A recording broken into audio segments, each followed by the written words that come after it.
never come this way before during the daytime. It's kind of nice.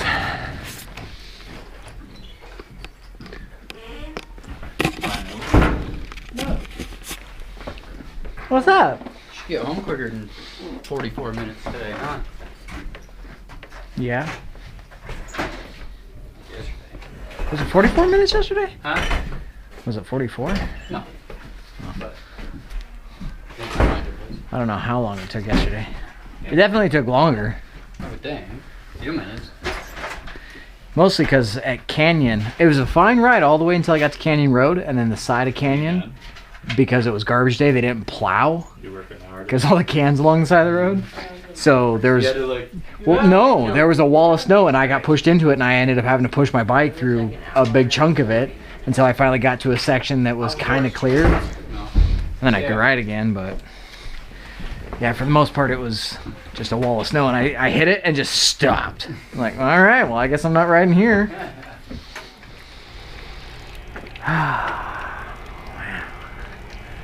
Turned out to be a pretty nice day, that's for sure.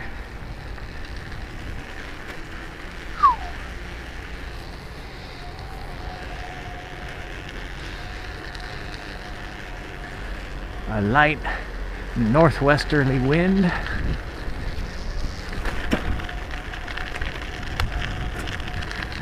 Not too bad, not too bad.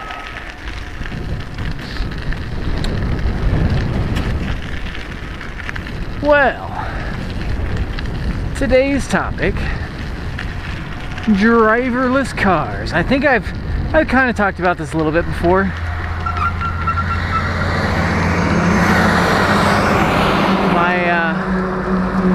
My fascination with driverless cars is mostly due to the fact that I have a feeling that driverless cars will soon be the norm, and we will slowly but surely lose the freedom of driving. And how I feel about that is a little bit torn. Now that I ride a bike mostly, I'm more in favor of it, just simply due to the fact that I think if we have cars that are more automated, it'll be safer for cyclists who ride along the side of the road, and that the cars will do a better job of maintaining their lane and or perceiving cyclists in a manner that guards against cyclists being hit. And I think that's good.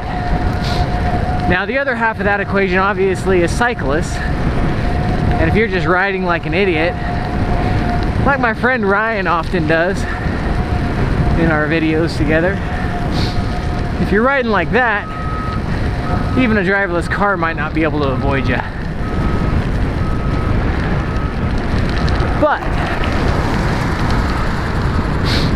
the idea that what we now take for granted is the freedom of driving slowly being taken away to make it safer, you know? I saw a statistic that said that they attribute 94% of traffic accidents to human error.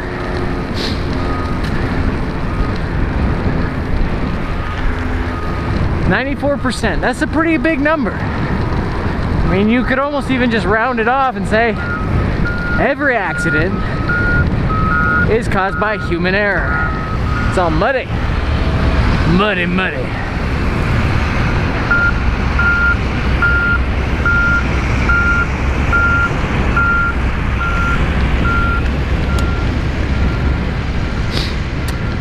Where was I? 94% of traffic accidents caused by human error. Now, if we take the human beings out of the equation,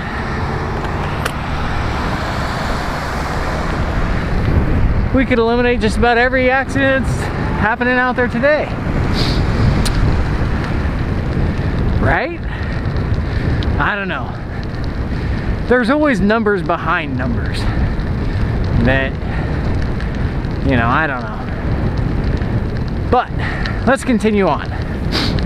Now, if we do eliminate these accidents, obviously there's at least 6% of accidents that are car caused.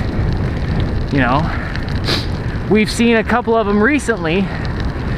I know Toyota had a big recall a couple of years ago because they had some kind of malfunction where the throttle would stick, causing a acceleration that couldn't be stopped, and ultimately a car accident. Now, if I remember right, those were actually issues with floor mats sticking. So that's kind of a misnomer. Again, if you've got a driverless car, no need for a gas pedal. So in that situation, a floor mat wouldn't have gotten caught, causing the cars to accelerate rapidly. And potentially those accidents could be taken out of the equation. I don't know. But let's play devil's advocate. Let's say that those 6% of car accidents that are vehicle caused, not driver error, that those 6% still happen.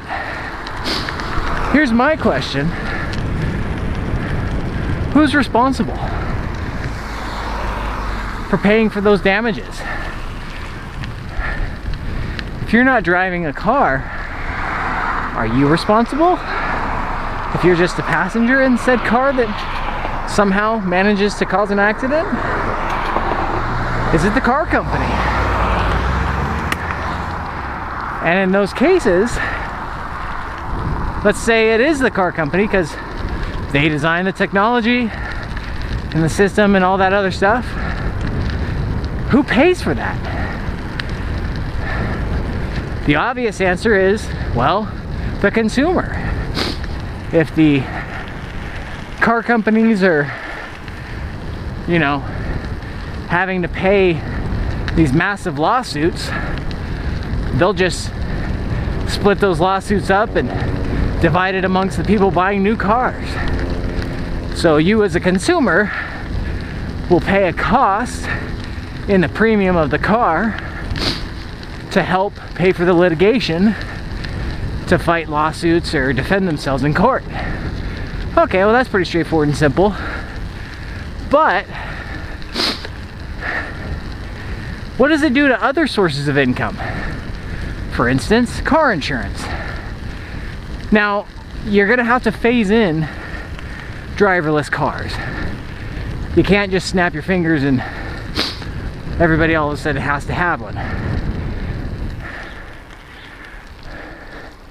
I believe there's parts of the country that it'll never happen, just because you're not going to have the need for them. You know, driverless cars, they kind of make sense to me in the more urban environments or big cities. But out in the boonies or in the country, you know, let's say you're a farmhand, or you know, you're constantly driving off-road. Well, a driverless car is not going to help you there. But so there's got to be some kind of dual road driving that takes place, and you won't be able to make roads 100% driverless. You'll have to have some kind of system that allows for driverless cars to cohabitate with those driven by people still. And then plug in with that the cost of insurance, car insurance. So you as a driver you pay car insurance to help protect you and your property in the case of an accident. Well, if we've shifted all that off of the drivers for the most part, car insurance companies will begin to lose consumers, because obviously if your car doesn't need car insurance, much the same way that, you know, you don't have a reason to insure a car if you're not driving it, it's covered by the car manufacturer. Large-scale car insurance companies will, in my thought, start to die off. And with that, I think the cost of car insurance will actually significantly increase. And if that's the case, that's not good either. Because those people who either A, can't afford a driverless car, or B, don't require one, now it's going to be very expensive for them to continue driving. So that's one cost. Another cost, and this is one that I think people often forget, is police departments.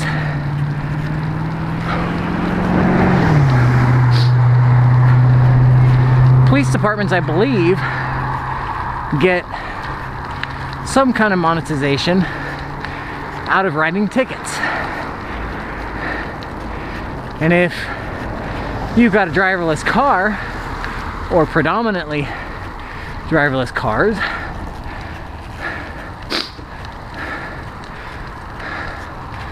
that means that there's a significant loss of income coming from writing tickets to individuals that are breaking the law. So that money's got to come from somewhere. It doesn't just go away. I guess you could make the argument that, you know, they'll need fewer police to patrol the streets due to the non-need of enforcing traffic laws. Maybe. But police are a government agency. And if there's one thing I know about government, is it does not like to shrink. So they're not gonna get rid of the cops. So that's a money stream that has to be made up somehow. My guess is they'll come up with other ways to ticket us for other infractions.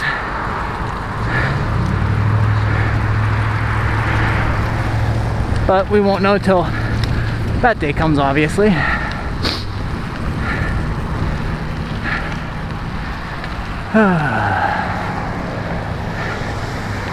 The negatives.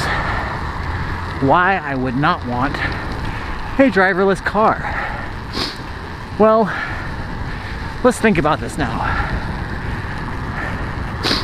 If we have driverless cars, what's more likely? Are we actually going to have a car that sits in our driveway all day, waiting for us to tell it to go somewhere? Or will we move more towards a subscription type business? A Netflix, if you will. Essentially, you need to go to school, so you open up your app, you tell it that you need a car to pick you up and take you, and boom, a few minutes later, car shows up, grabs you and takes you. Right behind you.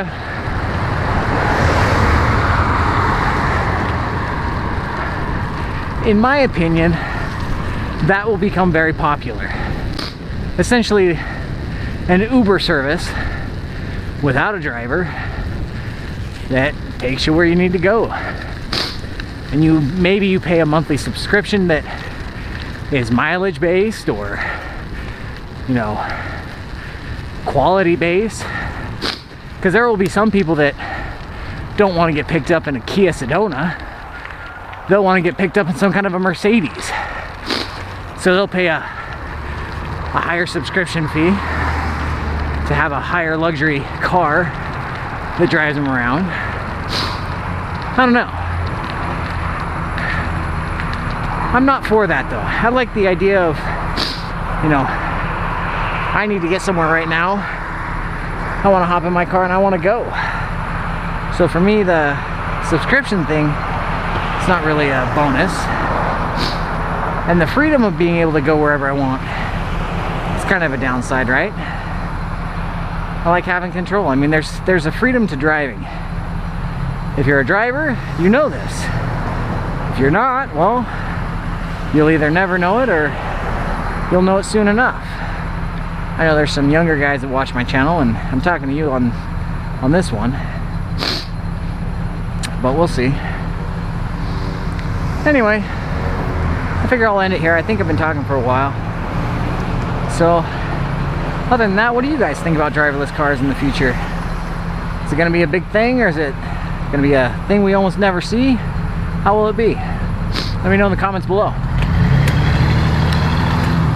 Outside of that, thanks for watching. I'll talk to you guys next time. Take care. Bye now.